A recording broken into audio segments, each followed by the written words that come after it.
Today, let's talk about branding process. The branding process is a systematic approach that involves creating, developing, and managing a brand. It includes various stages, from conducting research to designing the visual elements, creating touch points, and managing brand assets. So, what does a brand process look like? Here's a breakdown of the branding process into actionable steps. We'll begin by clearly defining the company's vision, long-term strategies, and goals. These should align with the brand's purpose and values, ensuring consistency throughout the branding process. We then understand our customers, employees, and other stakeholders' needs and perceptions. This might involve surveys, focus groups, or in-depth interviews to gather insights. We then examine the market, competitors, technology trends, legal considerations, and language usage in your target market. These audits help in positioning your brand effectively.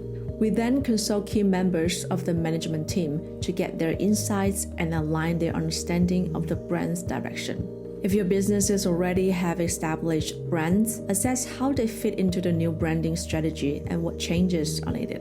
The last part of conducting research is to share the findings of your research and audits with the relevant stakeholders to provide a foundation for informed decision-making. Phase 2. Clarifying strategy. We first synthesize what we've learned. We would analyze the data collected in the research phase to identify patterns, opportunities, and challenges. We'll develop a clear, overarching brand strategy that outlines the brand's unique value proposition, target audience, and desired positioning in the market. We'll then develop a positioning statement that defines what your brand stands for and how it's distinct from competitors. It's important to collaborate with key team members to establish the brand attributes that should be communicated consistently. Brand attributes refer to the distinct characteristics or qualities that define and represent the brand. These attributes are the traits, values, and features that contribute to the overall personality and perception of the brand. Create a comprehensive document that outlines the brand's purpose, values, messaging, and design elements. Now make sure you could get an alignment among stakeholders on the brand strategy and attributes to avoid conflicts later in the process.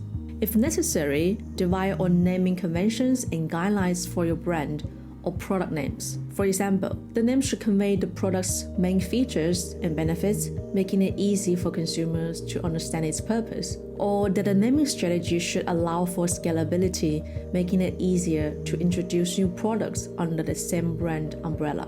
If you'd like some more details and guidelines in a naming strategy, comment below and let me know. Or you can check out this video that talks specifically about how to name your company.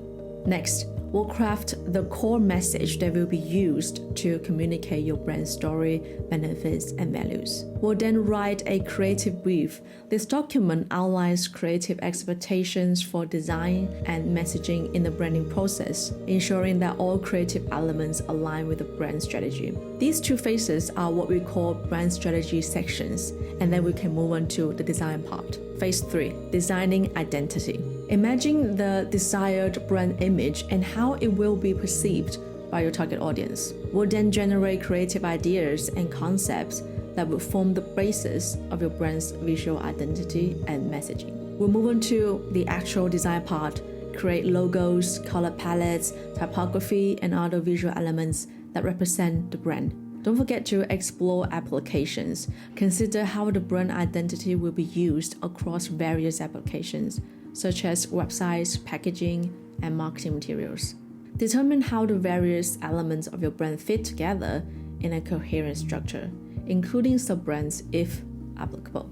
Share the visual identity concept with stakeholders for feedback and revisions.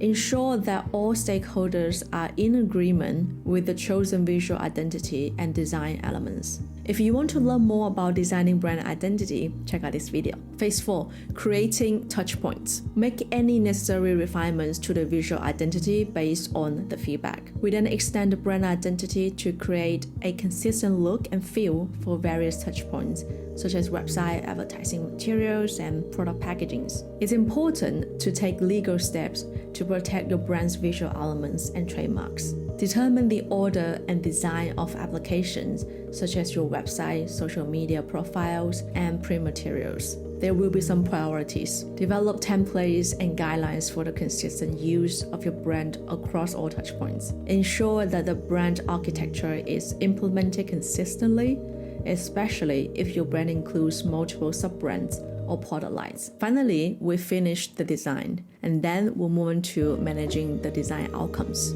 Phase 5. Managing assets. To start with, we'll have to foster a sense of unity and enthusiasm among your team regarding the new brand. And how do we do that? Plan how the brand will be introduced to both internal and external audiences.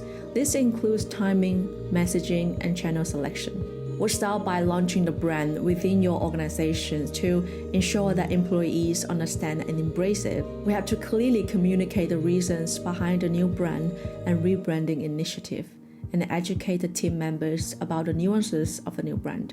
We can then extend the brand to the public through marketing campaigns, events, and other promotional efforts. And don't forget to create a brand style guide that provides detailed instructions on how to use the brand elements consistently. If you want to learn more about creating a brand style guide, check out this video. The last but not least, identify and empower individuals within your organization who can champion the brand and ensure its consistent implementation. That's it for the branding process. I hope this roadmap helps you see clearer what a brand designer needs to know.